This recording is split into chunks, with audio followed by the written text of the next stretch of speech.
Bismillahirrahmanirrahim. Assalamualaikum warahmatullahi wabarakatuh.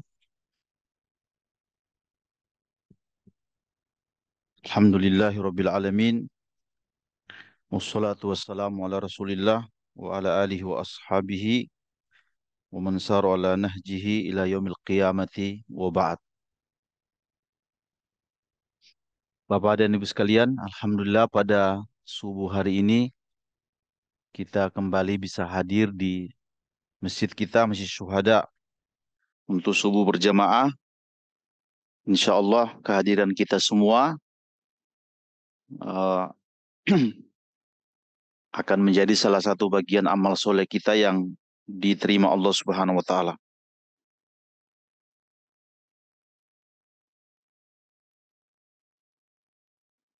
Bapak dan Ibu sekalian, pada kesempatan subuh hari ini insya Allah kita akan lanjutkan bicara buku Islam, ya. Tapi masih terkait dengan uh,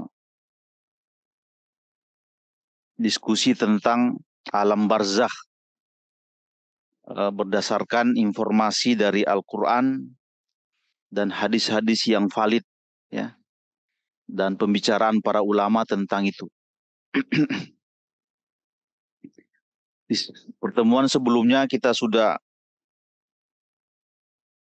karena buku ini kan memuat sekitar 76 pertanyaan tentang alam barzakh. Pekan kemarin sudah 1 sampai 10, ya. Dan pada hari ini 11 sampai 20 kalau ada waktu. Yang saya ingat di bagian akhir kemarin kita berbicara tentang apakah seorang mukmin itu merasakan sakaratul maut, ya. Jawabannya iya. Kemarin saya sudah bacakan ayat-ayatnya, dan salah satu yang kuat dari itu adalah Nabi sendiri, ya. Nabi Shallallahu Alaihi Wasallam mengalami sakaratul maut, ya. Uh, Perlu kita ketahui bahwa sakaratul maut bagi seorang mukmin itu bukan siksaan. Dia justru bagian dari kasih sayang Allah Subhanahu wa taala kepada dia, ya.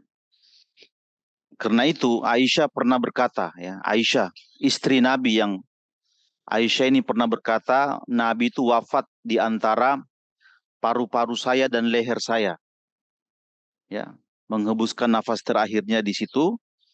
Setelah itu Aisyah berkata, ya, dalam hadis Bukhari, ya, saya menyenangi yang namanya kekerasan dalam kematian, syiddatul maut. Kata Aisyah, saya itu uh, senang dengan sakaratul maut, ya. Kapan dia merasa senang itu? Ya. Ba'dama ra'aitu Rasulullah sallallahu alaihi wasallam. Setelah saya melihat Nabi sallallahu alaihi wasallam mengalami sakaratul maut. Nah, jadi sakaratul maut itu merupakan waktu di mana Allah Subhanahu wa taala memberikan rahmat besar-besaran kepada hamba itu, ya. Berdasarkan hadis-hadis yang pernah kita baca bahwa sakit apapun yang mengenai seorang hamba itu akan menjadi penggugur dosa dia. Ya, ma min maradin illa kana kaffaratan li dzambihi. Semua akan menjadi kafarat bagi dosa-dosa dia, ya. Tapi intinya kita lihat bahwa tidak ada orang yang selamat dari sakaratul maut itu, ya. Seperti Nabi juga sallallahu alaihi wasallam pernah berkata bahwa tidak ada orang yang pernah selamat dari himpitan kubur, termasuk bayi, ya.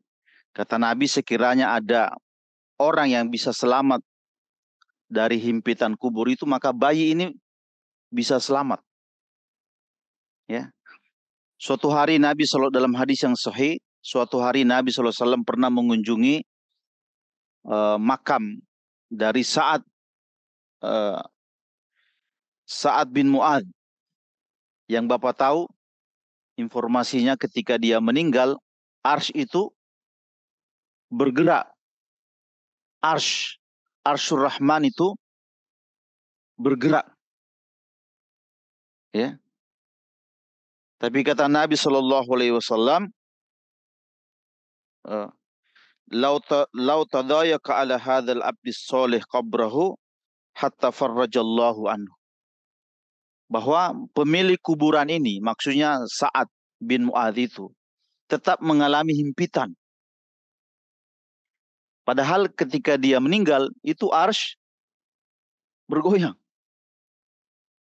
Tapi walaupun demikian, kata Allah, tidak lama setelah itu, himpitan itu Allah kemudian meluangkan atau melapangkan kuburannya sejauh mata memandang. Ya, para ulama menjelaskan, mungkin kita juga sering bertanya-tanya, kenapa arsy ar-Rahman yang bergetar ketika Sa'ad bin Mu'adz ini wafat. Ternyata penulis ini memberikan satu informasi bahwa jarak antara arsyur Rahman dengan ruh-ruh para syuhada itu berdekatan. Ya, buktinya ketika ruh para orang-orang soleh itu dibawa oleh burung. Dia memakan, meminum dari fasilitas surga sampai dia berbolak-balik ke arsyur Rahman. Sehingga pantas kemudian arsyur Rahman itu bergetar. Karena berdekatan. Nah, itu logika yang bisa kita tangkap kenapa ketika sahabat ini, ya, Sa'ad bin Mu'adz ini disebut sebagai taharrakalahul arsyu, arsy itu bergerak atas wafatnya.